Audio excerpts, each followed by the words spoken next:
What's going on, everybody? This is Tempo. Um, Thank you for the responses from the last video. It was really nice of you guys to actually take the time out to watch it. I didn't really think that many people would pay that close attention, but it's greatly appreciated. Thank you for all the positive responses. I just wanted to give my take on what happened, so God bless you for taking the time out to watch the video. Today, what I want to talk about is I think there's a lot known about me and a lot not known about me, and it always comes up as a question of how long have I been popping and how long have I been involved, or what have I contributed. So I thought it was best to at least make a video just giving a nice little brief history as far as my past pre-California, and whatnot. So starting off in let's go all the way back to the beginning. So I started popping in 1986. Okay. So I was quite young. I've always been involved in it. Back then, as I always tell people, and most of you just now find out, back then in the States, popping, locking, and a lot of other party dances and stuff like that, that's just what people did in the black community. Me being an African American, that was just part of what we were doing. There was no different. It was like it was just dancing. It wasn't like serious like it is now, where you have people teaching it. We just didn't have that. You just pick it up as you go. You always try to stick around the best people you can. Of course, in my situation, I was a little bit isolated, just because of how my family was structured as far as financially and all that stuff. So I started popping in Franklin Valley Estates in Kalamazoo, Michigan. Okay, now it wasn't an estate; it was actually a trailer park. My parents were just starting off, with two kids, me and my younger sister Erica, and I always had a fondness for dancing, even though that my father is a musician, and his father is a musician, and I was born into a family of entertainers, primarily on my father's side. On my mother's side, they were all athletes, like insane athletes. Like they were just good at everything. They can win anything they wanted. So as I started to grow, it was kind of hard to find where I belonged, because I had an interest in music, but not as far as playing an instrument. I didn't really get the taste for trying to learn an actual instrument or how music works until I was junior high, 7th grade. And I went to Hillside Middle School. Those back home who ever see this video, they know around that time in the 90s, Hillside Middle School and the neighborhood you grew up in was normally the north side of town.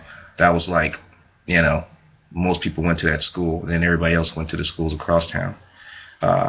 But when I was little, being that my dad, he stopped going into the music thing, his band went inactive, but he always practiced. He always found time to practice, no matter what, every single Friday night, from what I remember, since the day I was born, and since I can remember him practicing anything, especially because he was a guitarist, he would always practice. He always made time. And I didn't realize how important that was until I was like in my mid-20s, of how he just never stopped, period. It's quite commendable, and it's bizarre when you're a kid, because he always does it, and it was always fun to hear music. But when you start to think about the dedication part, I think that was the one thing I related to my dad the most on and taking in, is being dedicated to your craft. Though it was a funny situation growing up, because being that I'm from a family of musicians, everybody had something they were good at. The women were great singers, in church and gospel, and all the guys, all the fellas, they were really good at just any instrument they picked up. And pretty much that was instilled from my grandfather, who worked for the Gibson Company, the guitar company, which originally was placed and based out of Kalamazoo, Michigan. I believe he worked on the assembly line. He also customized guitars, from what I understand. And he was a big role in the community as far as Kalamazoo, Michigan. When it comes to the musical side of things, my family had a lot to do with that. So growing up with my dad, I was always exposed to great music, and how it works, and the difference between a great composition and shit work. Somebody just put something together. So nowadays it's kind of hard for me to listen to a lot of music that comes out, but it's still tolerable because I try to see where the composer's coming from. And that's just because of where my dad taught me how to be, And as far as being athletic, I wasn't really into sports growing up, so, it was kind of hard. I was always into video games and things like that, but nothing never stick. To try basketball, my friend, childhood friend of mine, Daniel Moore, didn't quite work out, wasn't good at it. I tried to play football and stuff like that, just never had an interest in it. I just wasn't into it, but I was always like dancing, About 96, going into 97, going into high school, and, it's a brand new world, and people are a lot more tougher. Everybody's big, I was only 4'11" my freshman year, so I'm just this little skinny guy, going to all these, big people. It was kind of scary and kind of cool at the same time because it was a brand new experience, and I never expected to be so wild. The school dances is where a lot of my competitiveness started. Okay, school dances in high school, I didn't realize how big up on dancing they were. I just thought everybody wanted to be cool, but everybody was like, either they was dancing with a girl and they waiting for, the showdown to happen, or they was just waiting for the showdown to happen and they don't care if it was a slow song or not. Motherfucker, we gonna throw down now, So, my biggest arch enemy at that time in high school, and everybody back home would agree, because everybody back home knew this, was fucking Leonard Crenshaw. Now let me tell you about this guy, Leonard Crenshaw. God bless him and his family. They're really good. His mother worked as a teacher, math teacher, at my junior high. And she was a lovely woman. His family is very good, and I still keep in contact with them. But Leonard Crenshaw was a heavy-set person, big guy, played football, but he was, I wouldn't say he was fat. He was just solid, but he had, big gut, whatnot. But he could move really, really fast. He was very accurate. And he was one of the first people I seen, even at his size, to move like that. So I said, well, I don't have an excuse. I'm going to have to be on top of my game, because eventually, the better I get, this guy's going to come after me. So, a couple years passed, and I remember bothering my mom about going to this teen club called the Nouveau Room. Now, that was the place, okay? And that's where 95% of my battles happened throughout me battling anywhere. That was where it happened. That was between 1998, late in 1998, summertime of 1998 into 2000, 2001, after I graduated out of high school. And they ended up shutting it down. But the battles that went on there, the main styles they were doing was, which a lot of people in Michigan already know, a style called jitting, and a little bit of popping, a lot of footwork. Well, footwork was pretty much hand in hand with the jitting, but you had a mixture of between. So the reason why Kalamazoo was such a hot spot for balance, because we were right in between Detroit and Chicago, and where the Nouveau Room was placed, it was right by the highway, so it was easy access to get in and out.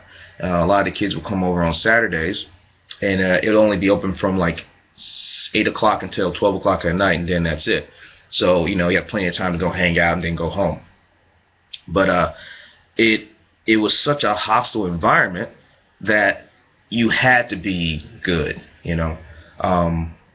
which I think ran hand in hand so well with when I came into LA, because of some of that type of battle mentality and some of that type of work ethic as far as being the best you can and not being shown up carried over quite well with what LA had to offer and what LA was prior to me getting there. It was just now starting to die down around about 2002, 2003, and it's not as active like that anymore, but I hope it to be. So all the battles I did were just grueling, grueling, grueling, grueling. It took me a while to perfect whatever I was doing, which was a mixture between the jitting and popping. But at that point, which I thought I was the first person to actually fuse the two together. But little did I know, there was a group called the Funketeers who already got there about 20 years prior. So who would have thought? You know, big ups to those dudes. Funketeers out of Detroit. I believe they're out of Flint, if I'm not mistaken. Flint or Troy, something like that. So big ups to those brothers. Definitely look them up on YouTube, the Funketeers. Damn good footwork. And that's also where I helped got the idea and mirrored and based off my Bangadelic style that I created off of the Funketeer. But anyway, back to the battling. The battling was just fierce. Like, you can end up on a Saturday night going through about maybe like 5 or 6 different battles, you know, in a night. So you can rack up a lot of clout very quickly. You know, it was just the way it was. You know, Leonard would sometimes come and it'll die off, and then once everybody started coming more and more and more, the battles got more intense and more intense and more intense. There was no room to lose. You couldn't lose, because if you lost, you got dogged at school. That's just how it was, you know. And nobody wanted to be embarrassed, because kids are mean, you know. They will clown you forever until you prove otherwise, and in order for you to avoid that, you better fucking win. So I've never lost a battle there. From what I counted, it was well over 260 some odd battles. I know Leonard's probably had close to that too. Most of us have. So we have like a stupid load of battle experience in a small amount of time, because that's just all we did, you know. That's just the way it was. You know, it was always fierce, it was always competitive, and we always had something to talk about on Monday all the way through the week. And the last thing you say on Friday night would be, hey, y'all going to the Nouveau room? Okay, what's the name? They trying to battle, so that's what we're going to do. And then we always had the bonus weekend. And the bonus weekend for us was homecoming weekend for Western Michigan University, which is the college in the area, and our homecoming, and we had Saturday night. So we had our school's homecoming, which was Kalamazoo Central, and then we had Saturday night, which was everybody's going to the Nouveau room. So pretty much, if you lost on Friday night, you can catch the dude on Saturday night, hopefully, and pretty much win your pride back, and, you know what I'm saying, win your respect back. Which of all of those I've never lost. So, and I have witnesses, so I'm not just saying it to be saying it. You always ask Eric Cunningham, you know, he was there. Who else? Jacoby Williams, I used to roll with him. Emmett Cole, you know, big up to Emmett Cole, because he was the one that helped me talk my mom into letting me go into that place. And, you know, everybody who was always involved was just there, you know, in the area. And it was definitely a good experience. I missed that place. There's nothing like it. I can't even recreate anything like that. It was just ridiculous, you know. But yeah, so after that, I started seeking out more info on popping, because I pretty much exhausted everything I knew. I mean, I didn't have any access to anything, and back then, computers didn't have the YouTube and information like that. So I would go on sites like bboy.org. Now, bboy.org was very instrumental in me eventually getting onto Mr. Wiggles' site. So God bless Wiggs for making that site, because it was the link in between everybody. Everybody went to that site. It was like the hub for everything, and it was just a blessing, you know. Eventually, it led to me finding Sergio Funk. We knew him as Schizo, but now Sergio Funk, for motion sickness. And now I contacted him, said I was very interested in coming to Arizona to learn more about popping and linking up with people and getting more info on it, because I don't know much of anything but what I have, you know. there at the time I was the best there was, but I knew that there was more out there, and I wasn't the very best. I'm just the best where I'm at. So my primary focus was just get out there and get as much information as possible. So I made the trek out there. It was November of 2001, and it was the most hardest, grueling trip I've ever had. Like, I took the Greyhound from Michigan all the way to Arizona. I think it was Tempe I went to. I've never been on a trip by myself. I was only like 18, 19, and I just, I was just, the hell with it, let's do it, So when I finally get out there, Sergio showed me around, and he sat me down. He's like, I need you to watch this, and the first thing I saw was, that he showed me was Flat Top. He had some footage of Flat Top, and then he showed me footage of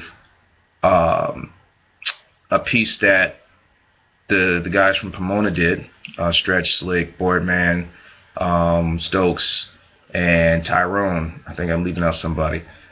They did at one of the B-Boy Summits or one of the jams, and then he showed me Pete and them in Colorado, I believe it was. And I was just like, I wasn't exposed to none of this because it wasn't on the internet. He just had it sitting there on VHS tapes. It was like gold, And it's also the first time I saw the Underground Dance Masters tape, that one fateful tape where it shows this, Sam saying this and Cool Pocket saying that. It's like, who gives a fuck? We just want to see the dancing anyway. So, and I got a chance to see these people, that he was close to. So it was a very good learning experience. Went back to Michigan, practiced, geared up, and then I said, you know what? I'm going to make it out to the B-Boy Summit. I need to see this because I heard about the summit when I was in Arizona. So I saved up all my money again, took the Greyhound back out to Arizona, and then we drove to LA. So that was 2002 that I went to the B-Boy Summit. And it was the most shocking, eye-opening thing I've ever done for myself because it just, everybody who I've ever heard of or read about, mostly read about, they were there. I met just about everybody there in that one meeting, and it was one of the greatest moments of my life, On top of that, with my dedication, eventually Flash, or Andre Whitmore, sorry to drop your real name, big brother, but I'm just saying, gotta give it up. But Dre, or Flash and Sergio, they believed in me a lot. I had just met Legend that the day that we arrived for the summit, and we were staying with Pandora, J-Rock, and Popular and them. We were all in the same room, like the whole group of Motion Sickness, me, and then everybody else. We just crowded in this one little room downtown LA, and it was just awesome because everybody's dancing. We're just messing about and just having a good time. But I guess Dre really believed in me. He saw something I didn't see, I guess, and he saw how hungry I was, and then they ended up getting into the battle, and I guess I proved myself for that crew battle because we ended up going against the LA Boppers, and we took it. So it was my first time to prove that I really want this. I'm a part of the scene. And it was fun, and I never forget that. That was also the time that Sally battled Aki. That was insane. That was a good battle. Yeah, I need to go look for that.